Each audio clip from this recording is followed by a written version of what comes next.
Buenas tardes a todos, bienvenidos a esta reunión de trabajo del Instituto de Investigaciones de Historia del Derecho de Buenos Aires, hoy 11 de septiembre. Mi nombre es Agustín Parise y soy miembro del instituto y tengo el agrado de hoy dar la bienvenida a este acto académico. Eh, Nuestra oradora hoy es Magdalena Magneres. Magdalena está en este momento tratando de solucionar la conectividad de su cámara, pero para ganar tiempo y para ya anticiparnos al evento, ahí vemos que aparece Magdalena cuando mencionamos su nombre, voy a pasar primero a decirle, hola Magdalena, muy lindo verte. ¿Qué tal? Gra- Buenas tardes, Agustín, un gusto. Mm, Un gusto nuevamente. Gracias también a tu equipo ahí en azul que te mm. ayudó a conectarse. Magdalena es abogada por la Universidad de Buenos Aires, doctora y licenciada en Historia por la Universidad Nacional del Centro de la Provincia de Buenos Aires. Magdalena es profesora de Historia del Derecho en la Facultad de Derecho, de Historia General en la licenciatura en Historia y de la Cátedra de Nociones de Derecho en la carrera de Trabajo Social de la Facultad de Ciencias Humanas. Se desempeña en diversos núcleos de investigación en la Universidad de Mar del Plata, en la Universidad de Buenos Aires y en la Universidad Nacional de Córdoba, un gran triángulo por el centro del país recorriendo. Magdalena es miembro titular del Instituto de Estudios Históricos y Sociales Profesor Juan Carlos Grosso, de la UNICEN, de nuestro Instituto de Historia del Derecho, el INIDE, el que nos reúne hoy, y es miembro correspondiente de la Academia Nacional de Derecho y Ciencias Sociales de Córdoba. Magdalena integra el grupo de trabajo Mujeres, Historia y Derecho en el instituto que nos reúne hoy, y sus campos de investigación son la historia antigua y la historia social de la justicia. Magdalena nos ha acompañado en muchos eventos, también nos acompañó en la edición de las actas, ya hace dos jornadas, y es muy activa eh, en el ámbito de la historia del derecho, tanto a nivel nacional como internacional. Por ejemplo, en los últimos 2 años dictó curso de posgrado en la Universidad de La Habana y más recientemente, hace un par de meses, participó de un seminario de actualización organizado por el Instituto Bíblico de Roma. El tema de hoy, el tema que nos reúne hoy, que nos trae a Magdalena, es una presentación intitulada Perspectivas críticas en torno a la legislación penal en la provincia de Buenos Aires, las sentencias condenatorias en el Departamento Judicial del Sudeste entre 1919 y 1943. Nos acompañan en la sala asistentes o participantes de distintos rincones del mundo y, como siempre, Leandro Lescano, eh, focalizado en la sede física del instituto, ahí en Avenida de Mayo. Magdalena, muchas gracias por honrarnos hoy con tu participación y te doy el uso de la palabra. Muchas gracias, Agustín, por la presentación y gracias a todos los asistentes a esta charla que he preparado para el Instituto de Historia del Derecho, que tanto quiero y me gusta participar de todas las actividades. Y una vez por año contar un poco los avances en las investigaciones. Esta investigación está enmarcada en un proyecto doctoral que llevo adelante en la Universidad Nacional de Córdoba, dirigida por el doctor Pedro Chanchis Ferreira y por el doctor José Daniel Cesano, que empezamos a trabajar hace aproximadamente 2 años. Este proyecto se trata de la justicia penal en azul, desde la fundación del Juzgado del Crimen en 1919 hasta 1943.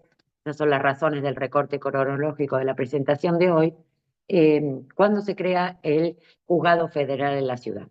Bueno, en este proyecto de investigación voy a trabajo sobre este caso de esta justicia situada relacionada con la sociedad azuleña y en especial hoy quise traer a esta charla lo que es un avance relativo a la legislación vigente en la provincia de Buenos Aires en esa época, que justo es una época muy interesante por la creación de distintos códigos y la revisión de los expedientes judiciales que he terminado hace pocos meses para ir eh, tomando eh, algunos análisis críticos que me da, digamos, la revisión de todos estos expedientes que voy a contar ahora.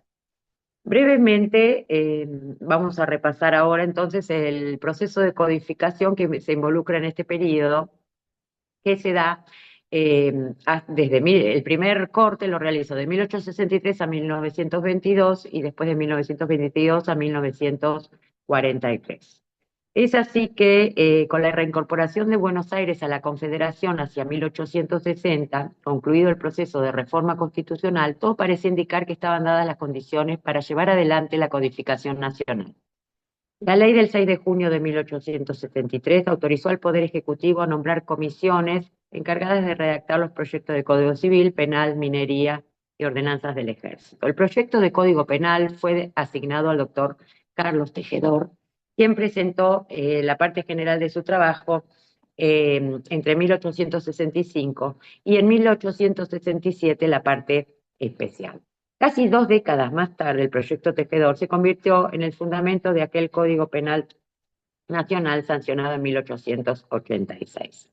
Son numerosos los textos historiográficos que hacen una revisión del proyecto de Tejedor. Sin embargo, creemos que la mejor forma de estudiar la obra es analizar el curso de Derecho Criminal que el mismo Tejedor publicó en 1860, especialmente sus extensas notas vinculadas al articulado del proyecto. Esta obra constaba de 450 artículos, todos acompañados de numerosas y amplias notas realizadas por el autor. En ellas, Tejedor marcó la concordancia de cada capítulo, de cada artículo, perdón, con antecedentes romanos, castellanos, patrios y contextos doctrinarios de la época.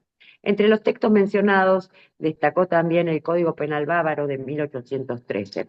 Sin embargo, Thomas Dube ha concluido que, contrariamente a lo que expresa el propio autor del proyecto, la parte especial no se apoyó tanto en dicho código, sino en la mayor parte de las normas fueron tomadas de la legislación americana contemporánea, especialmente el Código Penal peruano de 1863. Del Código de Feuerbach, Tejedor adoptó principalmente la organización general y la tripartición en crímenes, delitos y contravenciones. Asimismo, los pocos artículos que tomó de esas fuentes fueron modificados para la sanción del Código de 1886. El autor también utilizó como fuente el Código Español de 1850, el proyectado por Levisto para el Estado de Luisiana y el francés de 1810. La parte general del proyecto se estructuró en un título preliminar y 2 libros. En el título preliminar dividió los delitos en 3 clases, según su gravedad: crímenes, delitos y contravenciones. Propuso que los crímenes fuesen castigados con penas aflictivas, los delitos con penas correccionales y las contravenciones con penas de policía. El segundo libro, dividido en 7 títulos, se ocupó de las penas, sus eximentes, sus atenuantes y agravantes y de la prescripción. La división en las penas corporales, privativas del honor y humillantes y pecuniarias fue tomada del curso de Derecho Criminal. Allí Tejedor señaló que ya las 7 partidas contenían esta división de las penas y sostuvo que se trataba de una reminiscencia de los últimos vestigios del derecho romano. Para avanzar, el proyecto Tejedor produjo un gran impacto en la legislación penal por 2 motivos. Por un lado, porque se constituyó en el modelo del primer Código Penal de la Nación, y por otro, porque sus extensas notas al pie de los artículos serían en adelante consideradas como verdaderas fuentes de interpretación. Es verdad que el proyecto Tejedor, el proyecto de código que presentó Tejedor, lo enrola en una tendencia clásica. Pero es importante recordar, además de esto, que su magisterio tuvo un carácter de transición entre el antiguo derecho penal y el deseado derecho codificado que él mismo contribuyó a crear. Esto se advierte por la lectura de los apuntes de sus clases que dictó entre el año 1858 por el curso de Derecho Criminal que publicó en 1860. De todo punto de vista, las clases de Tejedor son un verdadero puente entre 2 épocas. En ese derecho patrio precodificado que le enseñó y que reflejan los apuntes, hay rastros de lecturas clásicas que se traducen en referencias bíblicas o citas de los alegatos de Demóstenes, junto con la recomendación de leer la defensa de Cicerón por Milone, para ver la discusión de los indicios, acompañado de una nostálgica referencia que hace al hablar de los testigos, a la época, por cierto, mística, cuando la verdad reinaba sobre la tierra. El 12 de julio de 1876, Carlos Marenco, que por entonces era diputado provincial, presentó junto a Luis Espeña un proyecto de ley declarando vigente en la provincia de Buenos Aires el Código Penal de Tejedor, con pequeñísimas reformas. El proyecto alcanzó sanción con la ley número 1140 de 1877 y el código entró en vigencia a partir del 1 de enero de 1878.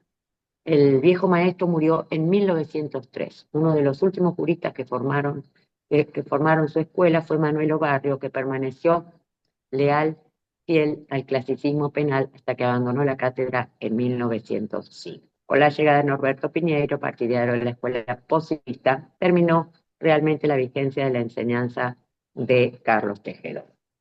Acá en el trabajo también menciono cómo eran los procedimientos en el caso de la justicia de paz, pero por razones de tiempo, si alguien lo quiere consultar, puedo enviar el trabajo. El otro segundo eh, código importante de este periodo es el Código de Forma, el Código Procesal Penal bonaerense de 1915.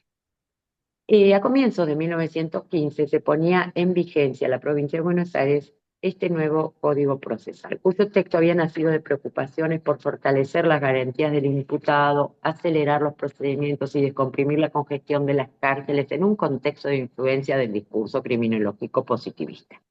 El mismo era fruto de un trabajo meditado. Sus antecedentes datan de 1907, cuando Tomás Joffre se incorporó a la legislatura como diputado y dio impulso a la reforma procesal penal. Su proyecto pasó por varias comisiones y modificaciones porque, si bien imperaba un clima político en relación al sistema penal, existieron disidencias entre los legisladores acerca de hasta dónde debía darse alcance al fortalecimiento de las garantías procesales. El Código Procesal Penal no dejó atrás las instituciones del modelo inquisitivo, aunque introdujo algunas innovaciones a fin de reforzar las garantías procesales. Incorporó a elección del imputado el procedimiento oral, a instancia única en delitos graves. Liberalizó la instrucción, permitiendo una actividad mayor del acusado y su defensor durante su transcurso, y limitó el encarcelamiento preventivo en delitos con pena privativa de la libertad superior a 2 años de prisión en su término medio. En los delitos correccionales se eliminó la incomunicación durante el sumario y en aquellos castigados con presidio, penitenciaría o muerte se fijó en 5 días, mientras que el secreto de sumario regía para el fiscal como para el defensor. Antes de la sanción de este corpus, algunos legisladores manifestaron dudas acerca de incorporar los cambios detallados, y eso explica las distintas comisiones que lo estudiaron y las modificaciones que experimentó. Aún en un contexto de preocupación por la sobrepoblación de las cárceles, la gran cantidad de procesados a la espera de una condena y la falta de regeneración del delincuente en esos espacios, en la legislatura bonaerense se interpusieron reparos al ampliar la libertad provisoria durante el proceso en causas correcciones.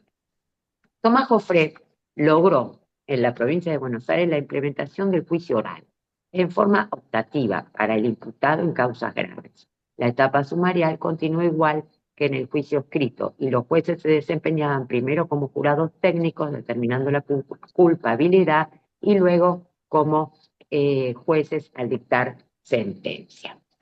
La segunda etapa es el proceso de codificación que opera en 1921 a 1943. Rodolfo Moreno presenta en la Cámara de Diputados en 1916 un proyecto de ley que reproducía con ligeras modificaciones el de 1906. Relató el propio Moreno que en el orden penal el legislador no inventa delitos. Su misión consiste en proyectar correcciones y represiones para los hechos que contrarían la estabilidad social, el modo y la forma que representen mayor eficacia. Las reformas se hacen siempre tomando como base una ley o un proyecto existente, y como ese es el medio más práctico, resolvió seguirlo.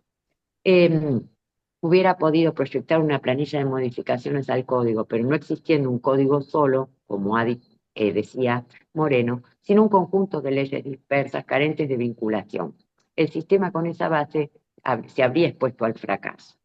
Es así que, entre los fundamentos que puso la Cámara de Diputados, manifestó que aceptaba como base ese proyecto con estas modificaciones: supresión del libro de faltas, supresión de la pena eliminando los preceptos que la consagran y sustituyendo esa pena por otra en los casos en que se impone, manteniendo la mitad de las pensiones de ciertos condenados cuando tuvieran familia y a beneficio de esta, disminución del mínimo en la penalidad del homicidio para dar mayor margen a los jueces, mantenimiento de la pena de entonces vigente en el delito con disparo de arma de fuego, penalidad en la agresión con toda arma y no solamente con arma blanca. limitación de la pena, aumento de la pena en delitos contra la honestidad, derogación de la ley 9143 que reprimía la trata de blancas y la incorporación al Código Penal, la derogación de la ley 7029 llamada de Seguridad Nacional, incorporada al Código, la derogación de la ley 9077 sobre checos dolosos, etc. Convencido de que el proyecto que presentaba no era una expresión definitiva, propuso que se designara una comisión para que estudiase los proyectos existentes de reforma penal y penitenciaria. La comisión se constituyó bajo su presidencia y la integraron los diputados Carlos Praderes, Jerónimo del Barco y Delfort del Valle como vocales y Antonio de Tomaso como secretario. La comisión hizo una encuesta a magistrados, catedráticos y legisladores y encomendó a Moreno la redacción del proyecto que concretara las respuestas recibidas y las iniciativas parlamentarias ingresas. La mayoría aconsejó la aprobación del proyecto o pidió modificaciones de detalle en algunos artículos. Es así que el proyecto fue cuidadosamente examinado por De Tomaso en reuniones diarias celebradas durante más de 15 días. Consultó especialmente a Julio Herrera, quien le hizo atinadas observaciones. Consultó al camarista del crimen Octavio González Roura y a otros, y tuvo en cuenta contestaciones recogidas con motivos de la encuesta pertenecientes a Juan Ramos, Enrique Prat y Tomás Jofre, profesores de la universidad en ese momento. Para que los criterios de la ley penal fueran idénticos, siempre que se tratase de aplicar represiones, se estableció que las disposiciones generales del Código se extendieran a todos los delitos previstos por leyes especiales.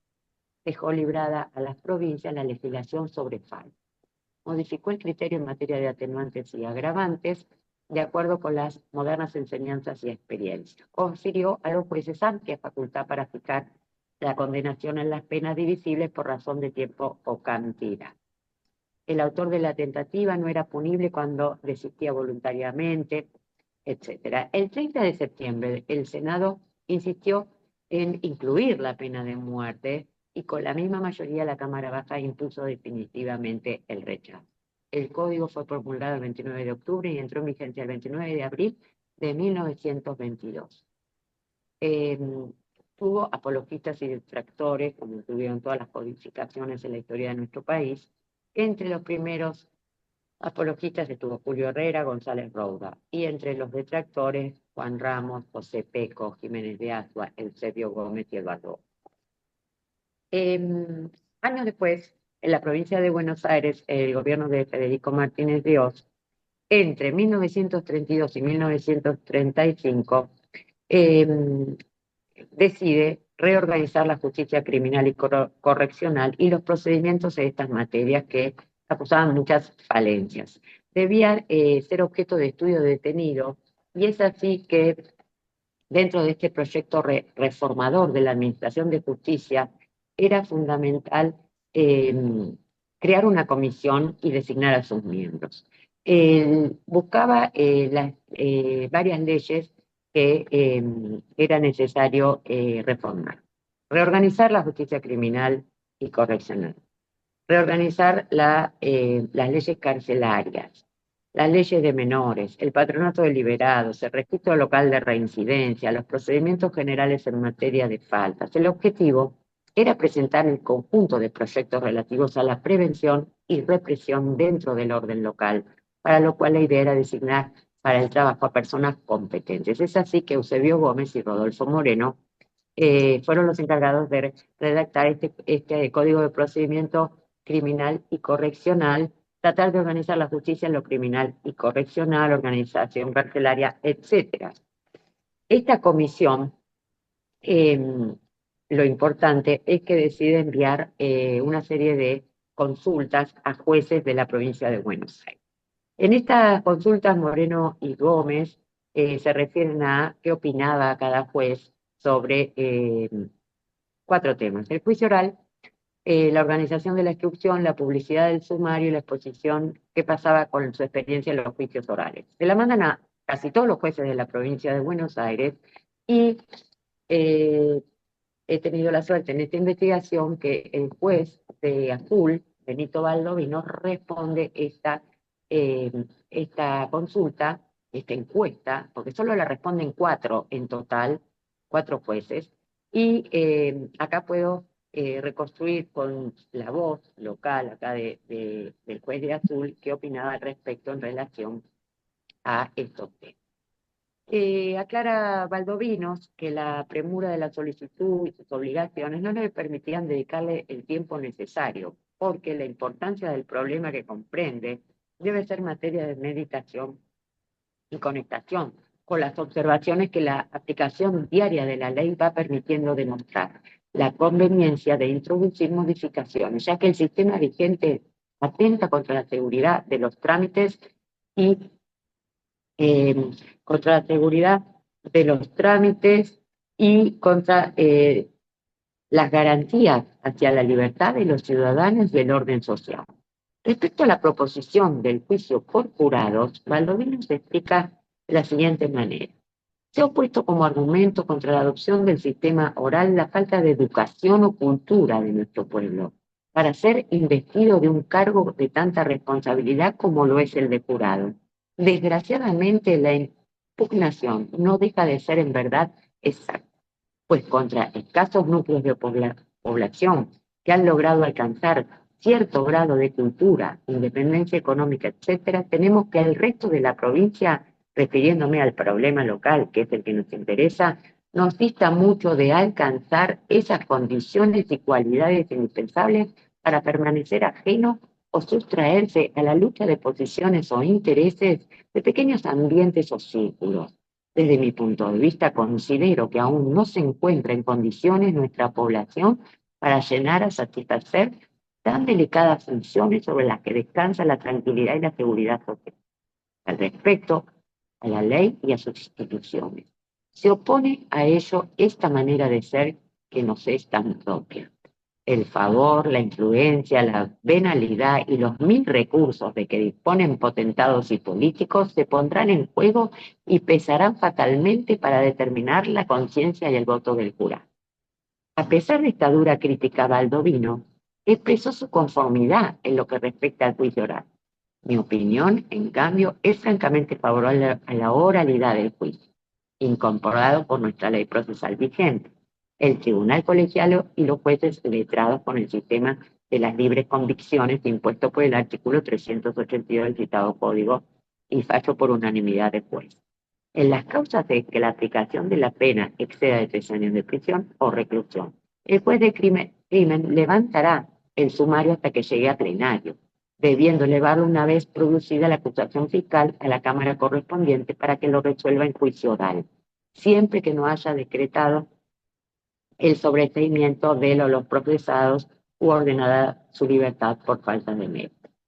Ante la cuestión del secreto del sumario, Baldovino dice, pasando a evacuar ahora la consulta respecto a la cuestión del término sobre el secreto sumario en comunicación de los procesados, soy de la opinión que para asegurar los altos fines sociales de la justicia, el término para ambos debe ser amplio.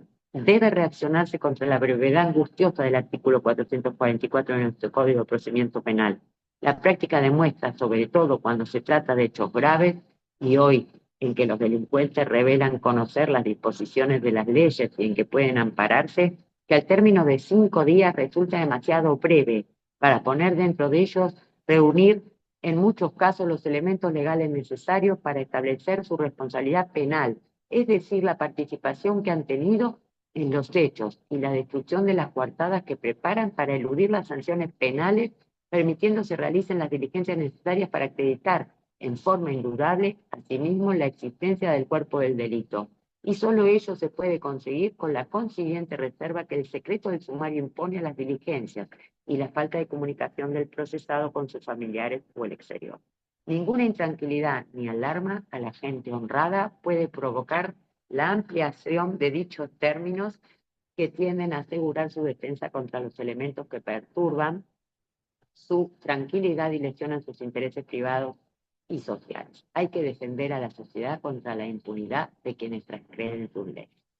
Los objetivos solo se podían conseguir con la siguiente reserva, que el secreto del sumario imponía las diligencias y la falta de comunicación del procesado con sus familiares o el exterior. Así continuaba este juez de Azul. Durante un término igual de 10 días, el sumario debe ser secreto, porque si antes se sostenía que tal sistema se prestaba a venganzas, persecuciones, maniobras, de las malas policías, el nuevo procedimiento para la instrucción del sumario, la intervención directa del juez del crimen o sus secretarios sumariantes, la oralidad de debates y el pronunciamiento en base a las libres convicciones de jueces letrados que juzgan, desaparece toda causa de inquietud y temor desde que existen garantías en los métodos y en los materiales. Según la apreciación de la prueba, defendió su sujeción al criterio de las libres convicciones. En la práctica, dice, se observa con frecuencia casi diaria que la prueba de testigos es de las pruebas más sospechosas y falsas si se quiere. Nuestro pueblo, y hablo en términos generales, no tiene el verdadero concepto de lo que es ser testigo y su verdadera función ante la justicia. Se miente con suma facilidad y con la seguridad de su impunidad, y se miente tanto sea para favorecer como para perjudicar. En el ejercicio de la profesión nos vemos muchas veces forzados a crear una prueba falsa y que luego desde el sitial del magistrado condenamos y nos alarmamos. Para eso se acuerda a las partes el derecho de impugnar al testigo, produciendo la respectiva prueba sobre la inhabilidad o tacha que puedan ser las mismas contenidas en los artículos 140 y 141 del Código de Procedimiento actual. Pero el tribunal o juez que juegue en juicio oral no está obligado a admitirla cuando su convicción, es decir, su conciencia le revele que los dichos del testigo son sinceros y le llevan ese convencimiento de veracidad indispensable a todo pronunciamiento fundado en el sistema de las libres convicciones. Valdovinos finaliza su aporte con un último comentario. Estas consideraciones y otras que sabrán suplir el elevado criterio de ustedes me impulsan a no dar una mayor extensión a esta colaboración, que tiene por finalidad expresar su adhesión a la implementación del juicio oral en materia penal por tribunales letrados y la implementación también de un sistema que, sin ser el verdadero de la justicia de instrucción, se aproxima a él de la única forma practicable, a mi juicio, en la provincia, uso, fuente de recursos, no permite que el problema pueda resolverse en la forma que en realidad debe. Según Angélica Corva, eh, eh, dice ella que la afirmación del juez permite dimensionar la preocupación que causaba el proceso penal y las consecuencias que debe, desde su experiencia cotidiana, generaba el sistema vigente. Ahora bien, en la dimensión, digamos, de dimensión en azul de la criminalidad, también tengo una obra analizado, que es una obra bastante atípica, publicada en el año 1921 por el comisario Héctor Morel, publicada acá en azul. Él ejerce sus funciones entre 1920 y 1923 aproximadamente, todavía se está tratando de reconstruir su recorrido laboral acá en la ciudad, no era de acá de la ciudad, y ahí en esta obra se manifiesta preocupado, primero menciona las leyes y las órdenes del día vinculadas al ejercicio del control policial, vinculado al caso de las patentes, vinculado al caso del hurto de ganado, que el abigeato es el delito que más desarrolla y que más preocupaba aquí en la zona, a la ley de defensa social, a la ley que debían hacer cumplir del descanso dominical, a la de la corrupción de menores, a la ley de casa también. Aquí, en este trabajo, se puede también analizar, para antes de entrar brevemente en lo que es los casos y mis hallazgos, la obra también de un abogado local que tiene un enfrentamiento también con la justicia, también la prensa tiene un enfrentamiento con la justicia, que es la figura de Bartolomé Ronco, que ya fue objeto de un trabajo en las últimas jornadas de La Plata. Creo que fue ahí que lo presenté. Él apoya a Jofre en la figura del habeas corpus, que acá en azul era un tema muy, muy preocupante, porque se presentaban todo el tiempo y todo el tiempo eran rechazadas, y bueno, vemos acá en la figura de este juez Valdomino cómo creía que era un instituto útil para lograr esclarecer los hechos, que de hecho, bueno, no sucedía, porque lo podemos ver acá en este conjunto de expedientes que analizado en los últimos 2 años, me llevó este trabajo en el archivo departamental, que son aproximadamente, son de distintas procedencias. En primer lugar, sigue coexistiendo luego de la creación del departamento judicial la justicia de paz, que recibía numerosos casos de baja cuantía, pero lesiones, hurtos, daños. Tengo un acervo bastante importante, hemos relevado hasta ahora desde 1919 a 1939. Todas estas causas se iniciaban con un sumario en la justicia de paz. El juzgado del crimen no eran elevadas en el caso de que hubiera pruebas suficientes. En todo este relevamiento, que llevamos más de 200 causas, solamente una presenta una sentencia a 3 meses de arresto. El resto son completamente todos sobreseídos, pero hay un montón de información que se va a ir procesando en este trabajo de investigación que tiene que ver con la frecuencia de los delitos de determinadas familias o nombres que me aparecen en la prensa local, la repetición de los apellidos como una luz de alarma en cuanto a el escaso control que podían ejercer respecto a este delito, sobre todo el hurto, el robo, que son los principales acá en la zona, lo que más preocupaba. Después, otra fuente también que Magdalena, me... disculpame que te interrumpo. Nos Sí, están quedando unos pocos minutos nada más para esta sesión y después nos vamos a volver a conectar. Si podés redondear en 2 minutos sería sí, genial. dale. Gracias. Bueno, estos expedientes entonces me están dando la pista que hay casos y hay sentencias que dan una pena menor, por la enorme cantidad de juicios que había, dan una pena menor a la que decía el Código Penal, ¿no? Ese es el primer hallazgo de este conjunto de expedientes, que no dije la cantidad, pero son más o menos 600, y en los libros de sentencia que también se puede observar, o sea, la venida de las condenas, la baja... el bajo nivel de la sentencia, estamos en un 45% con sobreseimientos. Respecto a algunos casos candentes de acá en la ciudad, esos van a ser investigados aparte. Algunos ya he trabajado con la doctora Carmen Graciela Rodríguez López del caso Vance, estoy trabajando un caso de una mujer también y un caso de calumnias e injurias y otro caso de asesinato que puede reconstruirse por los expedientes completos y por las argumentaciones jurídicas que llevaron casi siempre a una absolución. A modo de balance, y en 2 minutos lo puedo resumir, esta compleja red de constelación de leyes penales sustantivas y de forma existentes en este periodo refleja una gran dispersión normativa y un clima reformista constante por razones externas al derecho. Estaba el tema de la cuestión social, de las ideas positivistas sobre la peligrosidad, y estas leyes de fondo sobraban, y el problema era optimizar la ejecución de las penas, que era el problema a resolver. ¿Cómo se iba a hacer eso? De hecho, en el año 32 acá se funda la cárcel departamental. La justicia en la calle, representada por la policía, carecía de hombres de formación. Recién en 1947 tenemos la creación de la primera escuela de policía, la escasa cantidad de agentes. Esta justicia situada en el azul de esos años, a partir de la creación de Cuadro del Crimen, instaló una idea de progreso para la población y la falsa creencia de mayor protección. La idea de la defensa social se refleja en la prensa local, que asusaba a los jueces y condenaba a los procesados.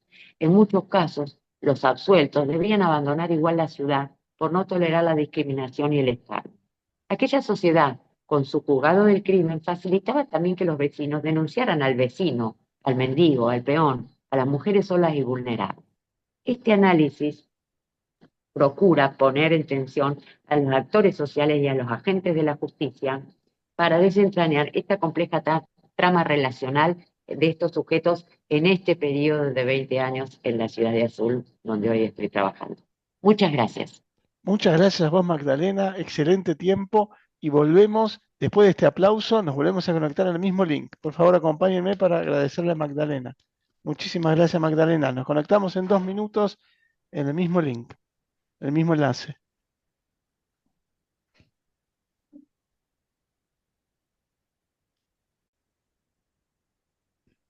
Bueno, seguimos con la segunda parte. Y justo al final de la segunda parte habíamos dado un gran aplauso a Magdalena por una presentación exquisita, clara, estructurada, como siempre, y que nos compartió lo que está encontrando en esos expedientes. Ya hace 2 años está con su equipo en el expediente. Magdalena, muchas gracias. Y voy a abrir ahora a debate, a diálogo académico, a comentarios, preguntas que la gente pudiera tener. El micrófono está abierto. Miro en la sala virtual a ver si se levanta alguna mano. Mientras que las manos se levantan. Yo tengo una pregunta. Ahí veo, justo le voy a dar entonces a Salvador Latorre de MUR. Adelante, Salvador, muchas gracias. Buenas tardes, buenas noches desde Alicante. Muchas gracias por la invitación, doctor Agustina Parisi, profesora Magdalena, excelente disertación nos ha dado usted y clase. Yo soy licenciado en Derecho, máster en Administraciones Públicas y doctorando de la Universidad de Alicante en área de Historia del Derecho. También soy funcionario titular de la Administración de Justicia, así que he estado bastante atento a lo que decía usted sobre los juicios orales y tal. Pero claro, yo ahora estoy más pendiente de mi investigación para mi investigación doctoral. Y entonces, como ahí en la codificación nuestra española, desde el primer Código Penal de 1822, se ha contemplado uno de los delitos que es el infanticidio. Actualmente el infanticidio no está contemplado como un delito actualmente, a día de hoy, en el Código Penal como un delito de autor, que en este caso, durante el itinere que ha hecho desde la codificación desde 1822, sí la tenía y el actor activo de dicho delito era la madre. En algunos casos era la madre soltera o viuda en un principio. Posteriormente dejó de ser la madre, solo la madre, por lo tanto entraban todas las madres, y también ha estado contemplado que pudieran cometer este delito los abuelos maternos, no paternos. Por lo cual, todo el mundo, el resto de personas que delinquían y hacían infanticidio eran juzgadas o bien por homicidio o bien por asesinato, cuyas penas eran elevadas según los casos. Entonces, mi pregunta era si en alguno de sus casos ha encontrado infanticidio y cómo estaba eso regulado. Aquí, claro, el tipo habla siempre que es por deshonor, por eso lo han quitado en la actualidad, porque claro, el deshonor que significaba o bien para la familia materna o bien para la familia, para la propia mujer, ¿no? Actualmente, pues los legisladores ya hace unos cuantos años decidieron que eso del deshonor no venía, era sencillamente un homicidio o asesinato y entonces lo han quitado como delito autónomo. Muchas Sí, gracias. eh, sí, hay un montón de infanticidios acá en el registro de mis expedientes. Es más, acá en Argentina hay investigaciones específicamente bastante recientes, doctorales, sobre infanticidio. No me acuerdo el nombre, esta investigadora de La Plata, por ahí Agustín me puedes ayudar. No sé si es Sol Calandria, me suena, que es la que hizo el libro sobre Sí, el infanticidio y el aborto, o sea, esos dos delitos, me parece. Pero acá en el caso de puede Azul ser, es porque había una diferente. mesa que se había presentado, disculpa que te interrumpí, había una mesa Exacto, temática en las jornadas en La Plata. anteriores. Sí, Sí. Bueno, acá en el caso de Azul, bueno, muy común, hay muchos, se han conservado muchos, pero bueno, tenía siempre absolución, porque era hasta 2 años y bueno, se podía probar que cómo afectaba el honor, y también lo de los abuelos era igual acá también en la legislación, pero hay bastantes, digamos, preservados, pero las condenas son generalmente absolución, excepto algún tiempo de arresto y nada más. Sí, sí. Eso es lo que le puedo decir al respecto. Tendría que, si que quisiera más datos, el colega de España podría revisar en mis fichas y ver algunos de los infanticidios, pero sí, era una práctica común, sobre todo acá en la Azul y en la zona, ¿no? Era un much- delito común, quiero decir. Sí, sí. muchas gracias, Magdalena. Le voy a pedir a Muchas gracias. Salvador si quiere hacer una preguntita o seguir, pero tiene que ser breve. No, ¿Algún... no, no, ya. Muchas gracias. No, No, va gracias a otro. usted. Y eso es lo bueno de estas reuniones, porque ahora ya con el tema del Zoom y la plataforma, Magdalena y Salvador pueden seguir en contacto por correo o incluso en otro Zoom. Sí, Esa es sí. las ventajas de este tipo de reuniones de trabajo.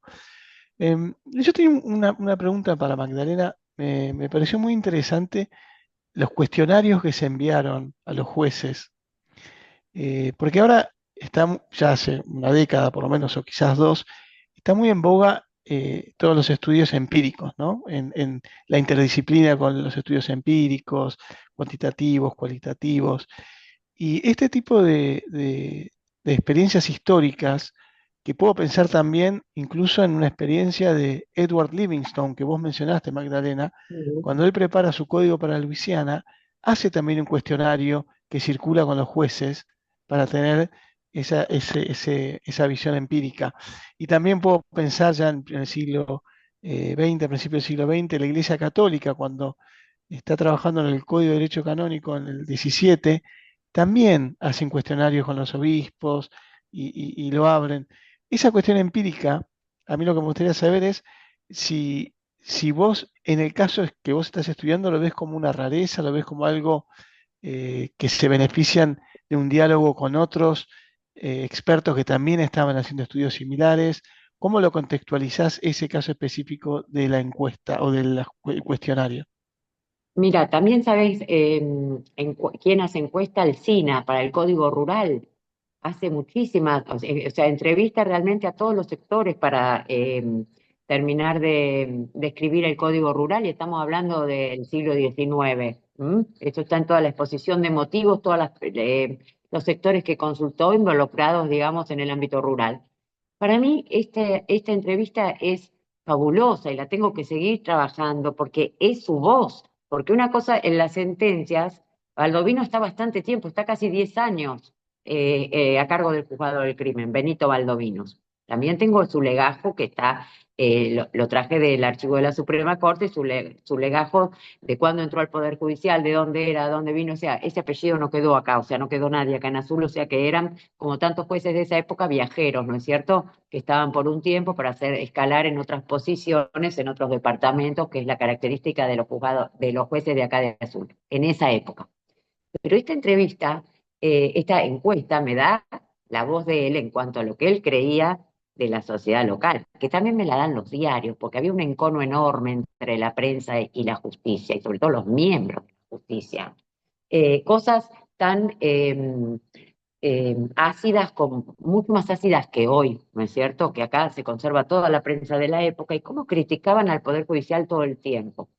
Y Baldovino ahí da algo que es real, o sea, es real en base a lo que él creía, que en un pueblo como era en ese momento Azul de 32.000 habitantes, era imposible que, por ejemplo, los jurados, los juicios por jurados funcionaran porque se conocían todos, ¿no es cierto? Entonces iba a haber una imposibilidad. También eso de el choque que tenían también con el foro local, ¿no es cierto? Respecto a negar todos los habeas corpus, que los tengo en una lista aparte a todos los habeas corpus separados porque están todos denegados, que realmente había muchas veces razones, pero bueno, era como que ya la población había eh, como que abusaban en mucha medida de ir a la justicia para todo, o sea, se llevaban y iba la tía, iba la madre y presentaban en el momento el habeas corpus y en realidad era una cantidad de causas enorme que estaban sobrepasados porque nunca dejó de ser un juzgado. Entonces esa encuesta, yo cuando la piense más ahora en el plano eh, social, de lo que él dice, de esa falta de educación y de, digamos, esa presión social en lo que era la élite local, ¿no? Conservadora, en relación a toda la población obrera y rural, que es el otro cruce que yo tengo que hacer, ¿no? Que eran un poco los clientes del sistema penal, ¿no? Muchas gracias, Magdalena.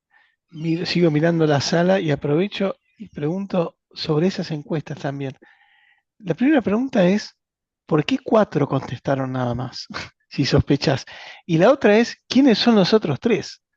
¿De dónde, de dónde eran? Si lo Mira, sabes. el dato lo tengo, lo mismo que le voy a pasar al colega el dato del libro de infanticidio. Los otros tres son así, al azar, porque ponen la lista inclusive en el libro, que eso cuando hizo el libro sobre derivas de la oralidad, eh, María Angélica y José Daniel Cesano, ahí ponen los 4 que respondieron. Cuando yo veo que estaba el Vino, una alegría enorme, porque le mandan como a 15. Es más, a la cámara de acá local, la cámara penal, le mandan, no contesta ninguno, y estaban en la oficina de al lado de Baldovino. Y de Baldovino se toma el trabajo de contestar. ¿Sabes? Los otros no me acuerdo cuáles son, porque también le mandan a todos los colegios de abogados y contesta solo el de La Plata, que también debían contestar, o sea, para participar pensando en lo que son hoy los consensos, ¿no? Solamente el Colegio de Abogados de La Plata contesta. Entonces, Interesante. es Y interesante yo te ver cómo preguntaba por crecen, las, ¿no es cierto? sí, yo te preguntaba por el tema de las redes, algo que José Daniel Cesano tanto trabaja en Córdoba, ¿no? Quizás hay Sí, algo ahí en las redes, ahora con todo el network análisis que se puede hacer con la computadora y que uno puede vincularlo y crear esas imágenes, quizás puede surgir algo ahí, intercambios epistolares o referencias en trabajos o en sentencias que se citen o se mencionen a sí mismos. sí. Podría haber. El tema de la jurisprudencia y las citas de la sentencia es bastante escasa, digamos, es muy técnica, son las soluciones y los argumentos en las sentencias. Eso no estamos encontrando muy ricas, ¿no es cierto? Muy ricas, muchas apelaciones, pero no muy ricas en cuanto a sus contenidos. Sí, las defensas y las acusaciones. En ese caso sí, hay casos que van a ser analizados en profundidad, en especial, que tengo que seleccionar, porque también en este espacio me pasó que digo, bueno, sí, me explayo más sobre las sentencias o sobre los porcentajes, que es algo que también se puede trabajar y lo voy a hacer en el trabajo, el gráfico de tortas, ver la incidencia de qué delitos. También estamos con una mirada ahí peligrosa, ¿por qué? Porque también la selección que ha hecho el archivo histórico de La Plata fue en algún momento quizá arbitraria mediante qué delitos dejaron. Y si dejaron todos los homicidios porque eran los más frondosos, los expedientes más frondosos, entonces va a parecer que hubo más homicidios que otros delitos. Eso me lo hizo ver en conversaciones con el director del archivo de La Plata, que ojo con las selecciones que pueden llevarnos a confusión también y a una Claro. percepción equivocada hacer historia del derecho sobre determinados expedientes, por eso debe complementarse con el conjunto de fuentes, no podemos solo con los expedientes. Pero yo creo que lo de Baldovino responde también a una cuestión política, también, porque de acá podía haber alguna proyección y obviamente Moreno y Gómez eran como los juristas de ese momento en relación al derecho penal y podían formar parte de la política, ¿no?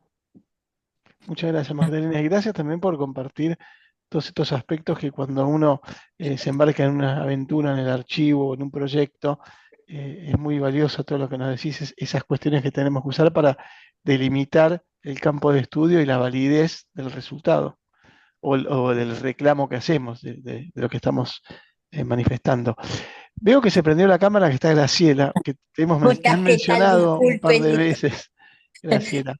Disculpen, estaba en una reunión con España, así que dije no quiero perderme a Magdalena, pero la agarré tarde.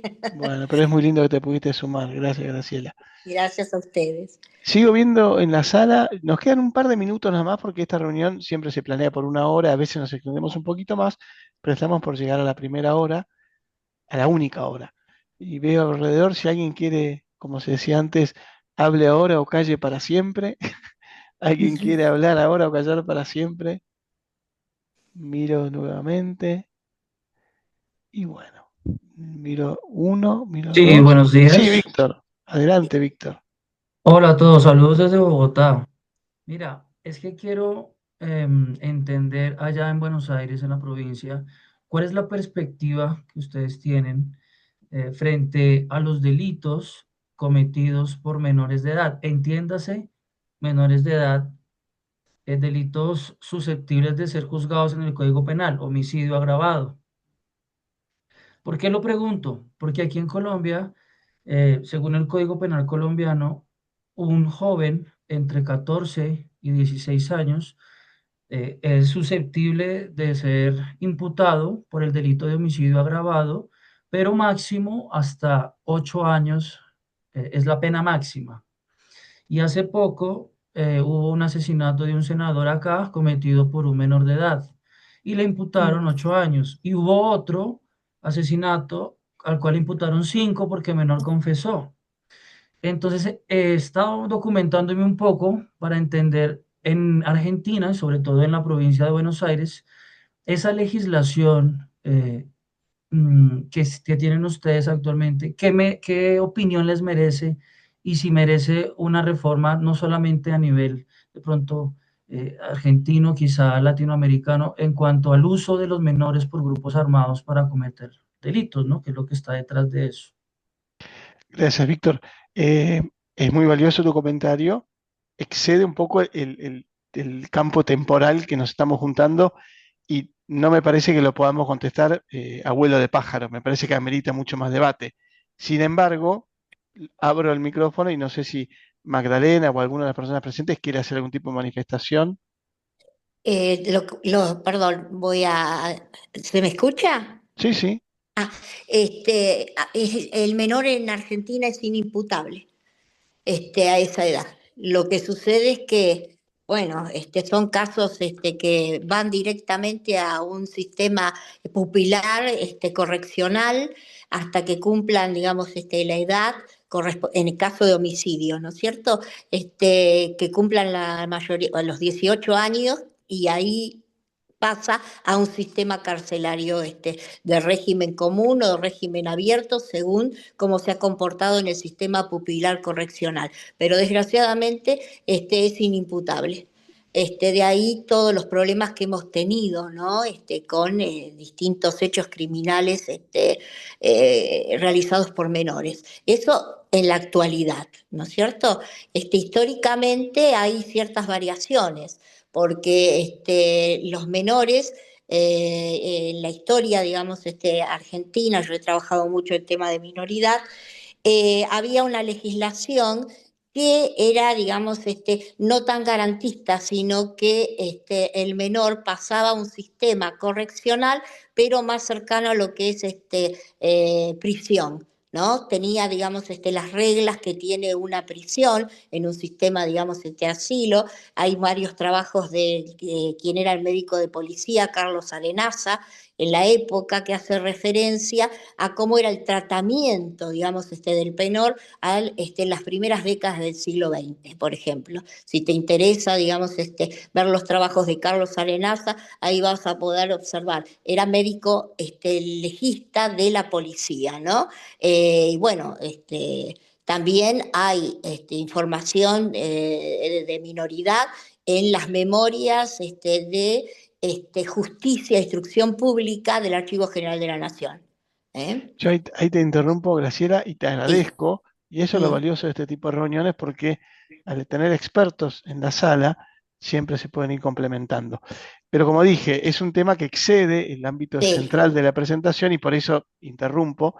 Y también porque me parece que hacer ahora una evaluación Mm. en tan poco tiempo quizás no hace justicia al tema. Pero sí No, lo que hago es invito a Víctor a que entre en contacto con Graciela, con Magdalena, seguro, con todos los que estamos presentes y que intercambiemos. Porque esto es un ejemplo de por qué la historia del derecho es valiosa, claro. porque nos sirve para ver la cuestión tan imperante de hoy en día.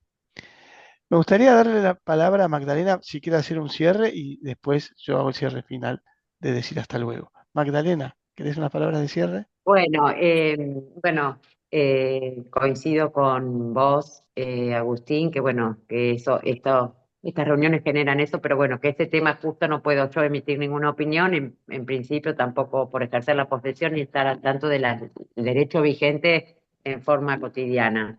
Pero agradecer a todos realmente el apoyo en participar y bueno, la verdad que siempre me es una gran alegría compartir en el instituto y bueno, esta investigación que me tiene atrapada acá en Azul, más tiempo que es el que dar las clases y bueno, haber podido reconstruir en buena medida este funcionamiento de esta justicia situada que todavía me está dando muchas novedades y muchas sorpresas también que ya iré adelantando a lo largo de nuestras reuniones que tengamos y que nos podamos encontrarnos personalmente pronto. Así que muchísimas, muchísimas gracias, Agustín, Leandro también siempre, y bueno, gracias Graciela por estar siempre y a todos los asistentes y quedo a disposición con el mail para cualquier cuestión que pueda serles de utilidad en mi investigación en curso. Gracias. Gracias a vos, Magdalena, gracias a todos y gracias por compartir tus resultados con nosotros. Hasta la próxima a todos. Gracias, hasta luego. Hasta la próxima.